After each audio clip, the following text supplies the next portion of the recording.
Good morning.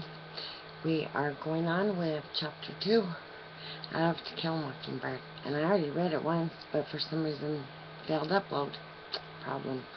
So I'm going to go ahead and read it again because it's a short chapter and I'm not that tired. So here we go. Chapter 2 of To Kill a Mockingbird. And the last part was when the kids had touched the side of the house and ran back all afraid and thought they saw movement in Boo Radley's house.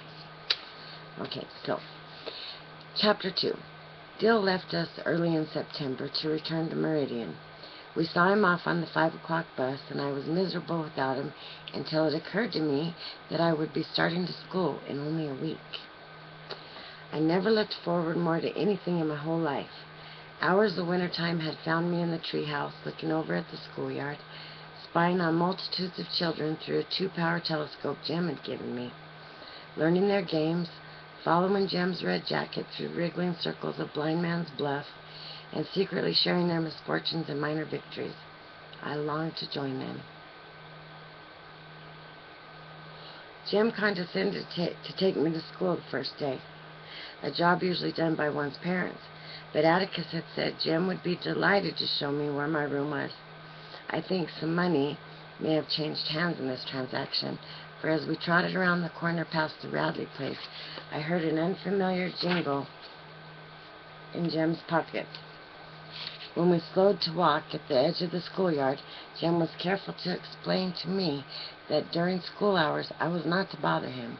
I was not to approach him with requests to enact a chapter of Tarzan and the Ant-Men, to embarrass him with references of his private life, or tag along behind him at recess and noon.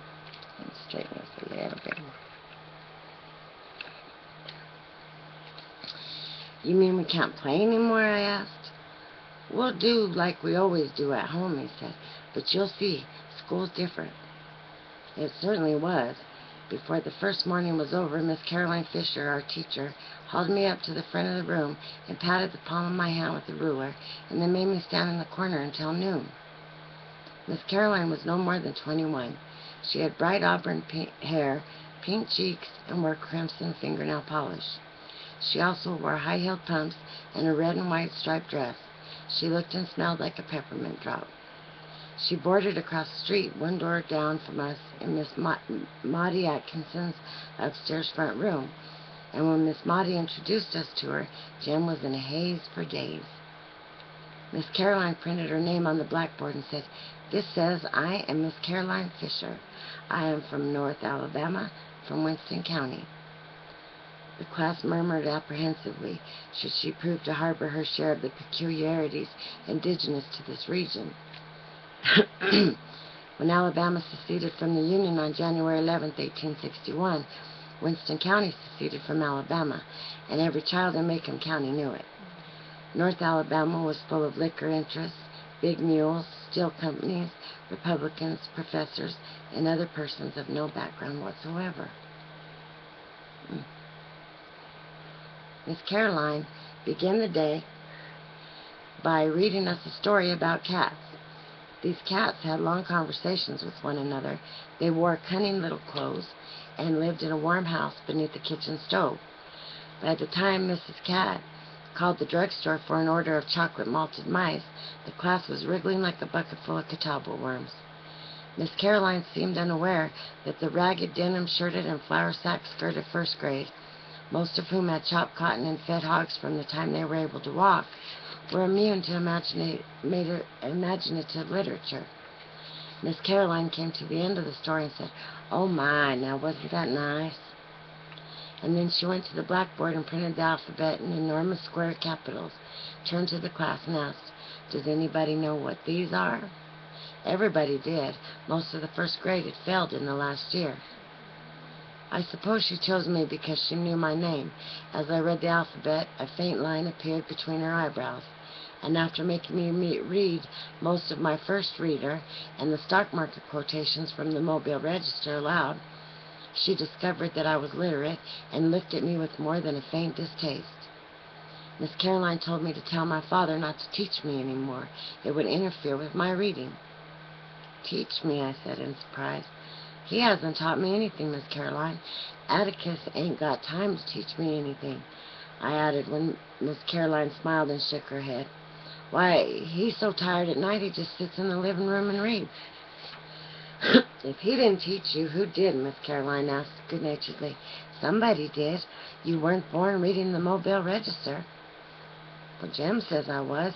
He read in a book where I was a bullfinch instead of a finch. Jim says my name's really Jean Louise Bullfinch, that I got swapped when I was born, and I'm really a—" Miss Caroline apparently thought I was lying. "Let's not let our imaginations run away with us, dear," she said. "Now you tell your father not to teach you any more. It's best to begin reading with a fresh mind. You tell him I'll take over from here, and I'll try to undo the damage." "Ma'am?" "Well, your father does not know how to teach. You can have a seat now." I mumbled that I was sorry, and retired meditating upon my crime.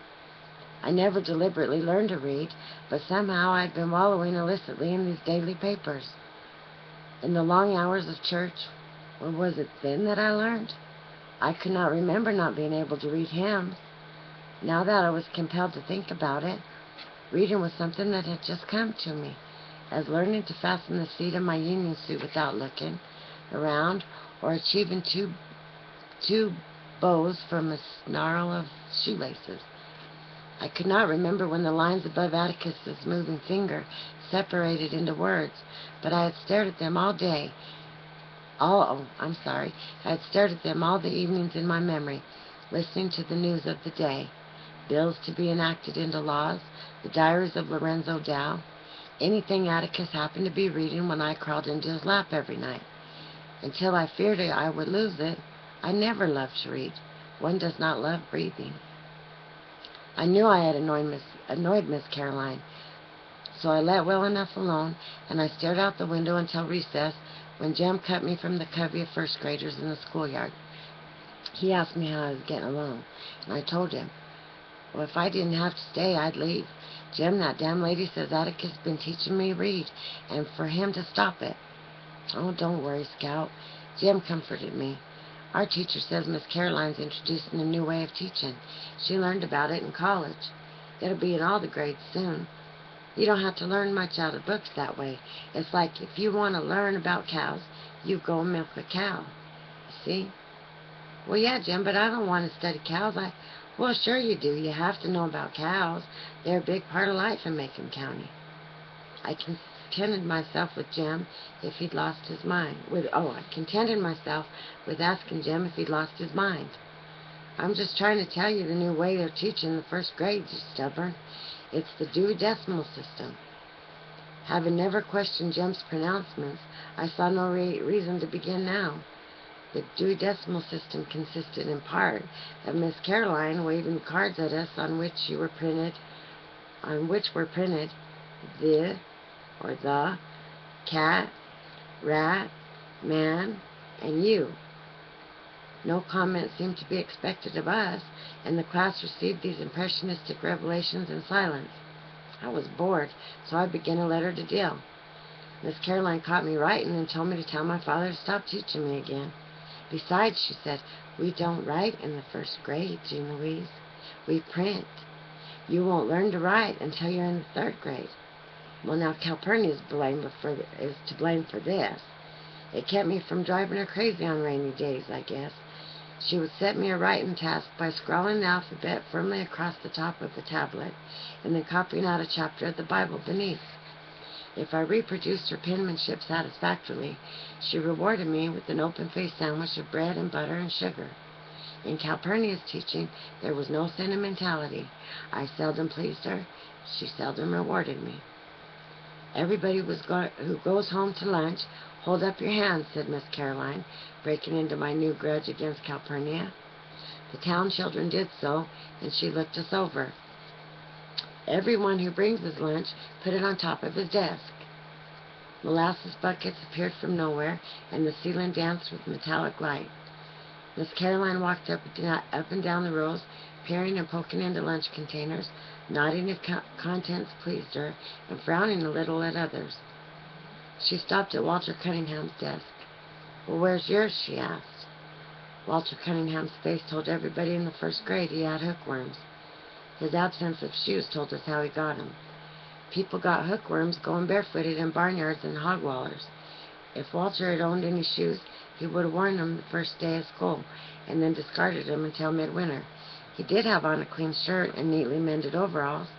Well, did you forget your lunch this morning? Asked Miss Caroline. Walter looked straight ahead. I saw a muscle jump in his skinny jaw. Did you forget it this morning? Asked Miss Caroline. Walter's jaw twitched again. Yep, he finally mumbled. Miss Caroline went to her desk and opened her purse. Here's a quarter, she said to Walter. Now go and eat downtown today, and you can pay me back tomorrow. Walter shook his head. No, thank you, ma'am. No, he drawled softly. Impatience crept into Miss Caroline's voice. Here, Walter. Now come and get it. Walter shook his head no again. When Walter shook his head a third time, someone whispered, Go on and tell her, Scout. I turned around and saw most of the town people and the entire bus delegation looking at me. Miss Caroline and I had conferred twice already, and they were looking at me in their innocent assurance that familiarity brings understanding. I rose graciously on Walter's behalf. Miss Caroline? What is it, Jean Louise? Miss Caroline, he's a Cunningham. And I sat back down. What, Jean Louise? I thought I'd made things sufficiently clear. It was clear enough to the rest of us. Walter Cunningham was sitting there lying his head off. He didn't forget his lunch. He didn't have any. He had none today, nor did he have any tomorrow or the next day. He had probably never seen 3 quarters together at the same time in his whole life. I tried again. Walter's one of the Cunninghams, Miss Caroline. Well, I beg your pardon, Miss Jean Louise. Well, that's okay, ma'am. You'll get to know all the county folks after a while. The Cunninghams never took anything they can't pay back. No church baskets and no script stamps.